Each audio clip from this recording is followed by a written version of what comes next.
Minecraft villagers.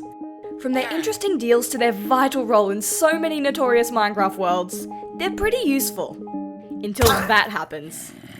But what if I could solve this? What if I could give villagers a defense mechanism that they never knew they needed? Something more than the iron golems that just die immediately after they spawn. My goal? To change these villagers into indestructible defense systems. And maybe I made some unexpected mistakes along the way.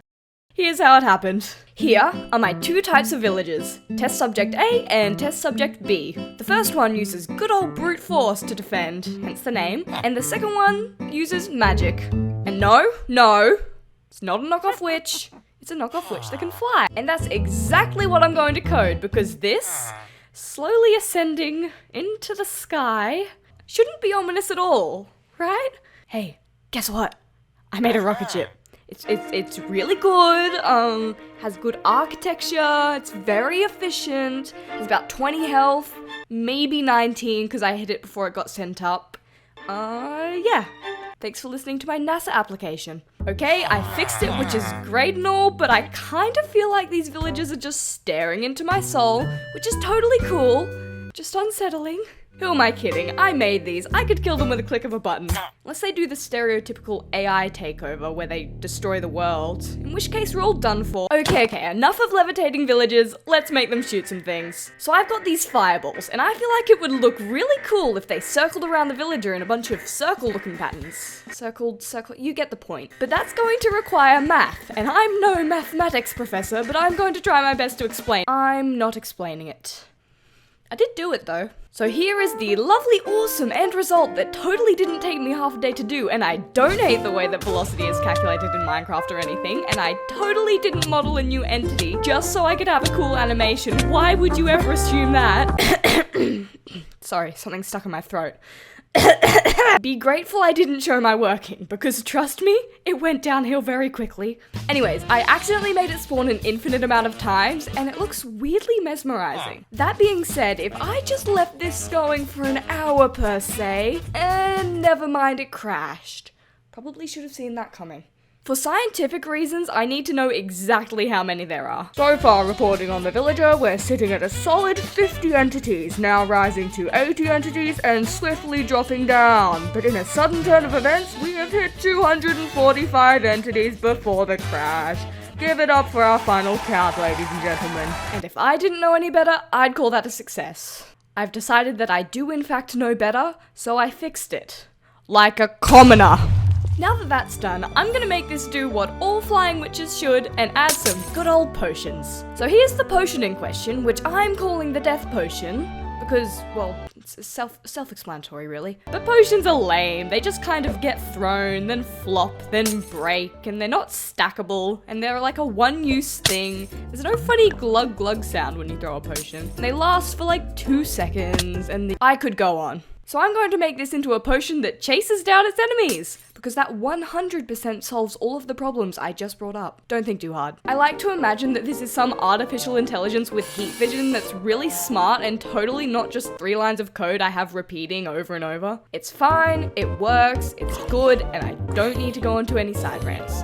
Let's put it together. And as much as this villager is pretty good at, well, killing things. And we begin our matchup, villager versus zombie, and the zombie is dead. Well, that sucked. I did say earlier that I was gonna make 2 different types of villagers, and in case you weren't aware, there's a distinct lack of second villager. Now, if you remember, I'm calling this the brute, and what's the stereotypical weapon wielded by brutes in literally any video game in existence? Axe. But I'm not just gonna make the villagers hold an axe. That's boring. I'm gonna make them fling it violently at such a pace that even physics is questioning my motives. It's fine, they're just really buff villagers. Step 1. Make the villagers throw literally any throwable item because I haven't made the axe yet. And step 1 is complete. I feel like I've made a strange DIY turret out of a villager and several thousand ender pearls. Yeah, normal Minecraft things. Hold it, does this work with a boat? I'm sorry, sheep, this is for science. Yeah, die, sheep! That shouldn't be a thing. Okay, so I can use any throwable item for this. Oh my gosh, I'm making the numbers on a screen increase at a mildly faster rate than usual. This is the best thing I've ever done! Random side tasks aside, I made a throwable axe. And here's the villager with said throwable axe. It's also quite effective against the odd sheep. Truly compelling. Wait up. I can change the throw sound. I'm sure this could only end well. Not well, I repeat, not well. This is just simply a lose-lose situation. Why am I doing this? Okay, I finally made them actually attack, and this kind of feels like if Lightning McQueen and Sonic had a fight, except they're flinging axes violently towards each other without any real purpose. Alright, I'm calling Operation Axe Villages officially complete. Next task! Now, as much as this is a great defense mechanism, it gets a little complicated when they're all attacking at once.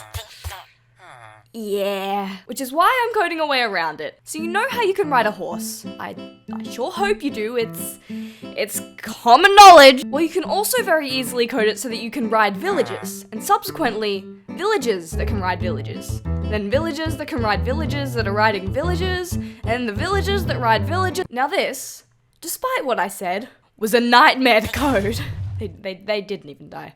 Because the little bit of code that I'm changing in one villager also changes in all of the villagers. So I had to get the closest villager to the first villager, then the closest villager to that villager, see if it already had to go up, and then up again, keep going until it's riding another one. Then all of the other villagers that kept going to the top. I should have done it in an array, but that ended up getting hidden, so I just decided to keep checking and then check again. Yeah, simple stuff. Okay, wait, rant over, I have an idea. Villager waterfall.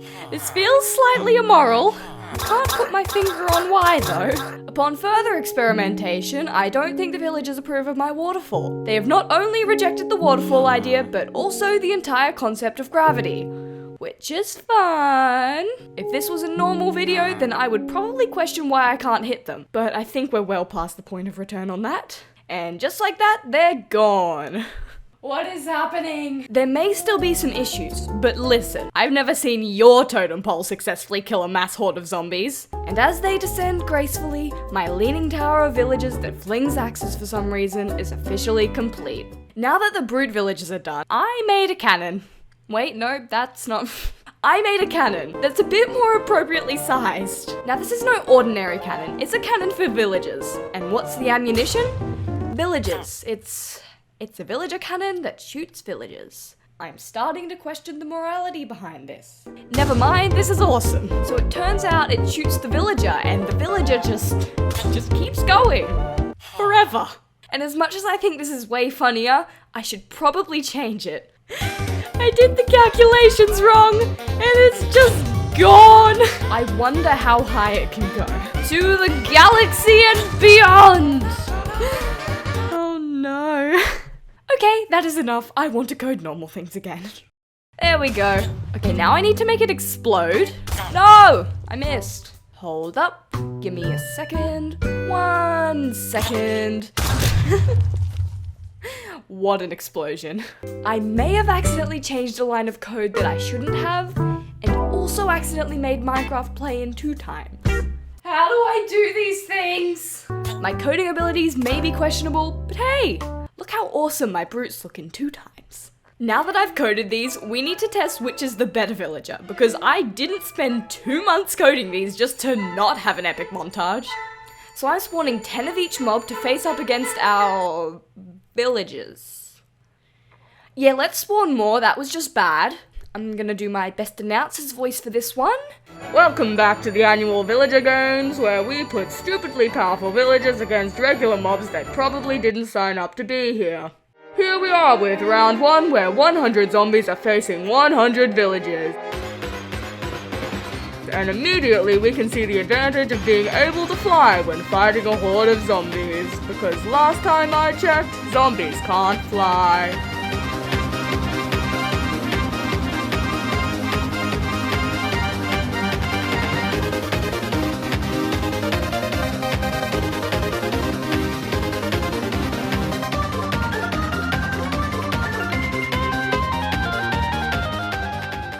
And with round 1 stacked against them, in a shocking turn of events, the brutes have taken this round out with a time of 24.75 seconds, making the score 1-0 to the brutes. Round 2, coming in hot as 100 skeletons face each of the villagers, and the initial disadvantages seem few with this fight, as all parties are taking the projectile approach.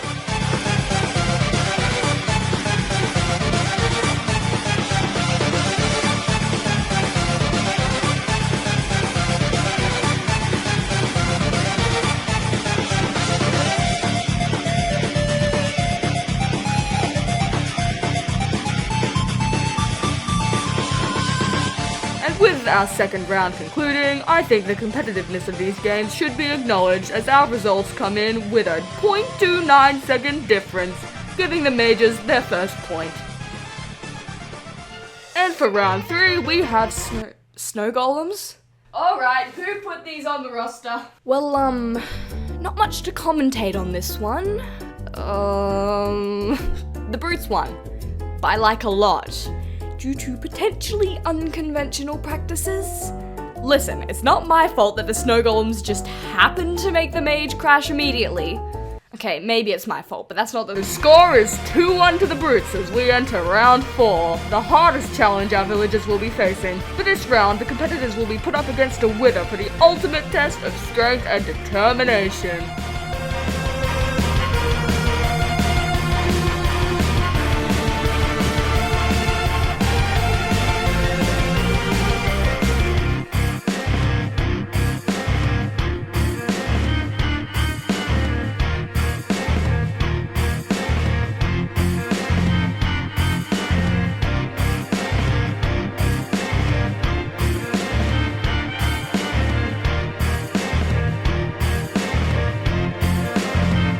And with each team absolutely annihilating the enemy, our final scores have been calculated.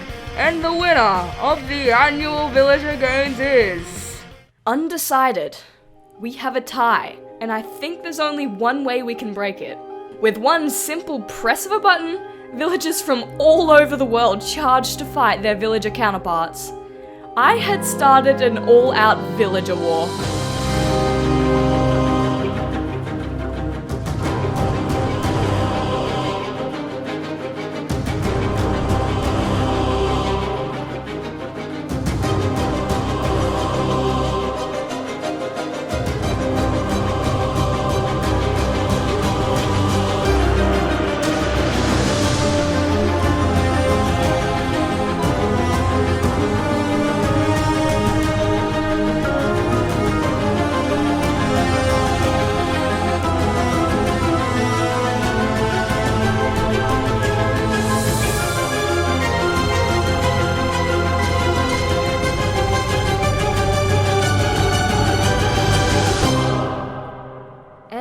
That's how it happened.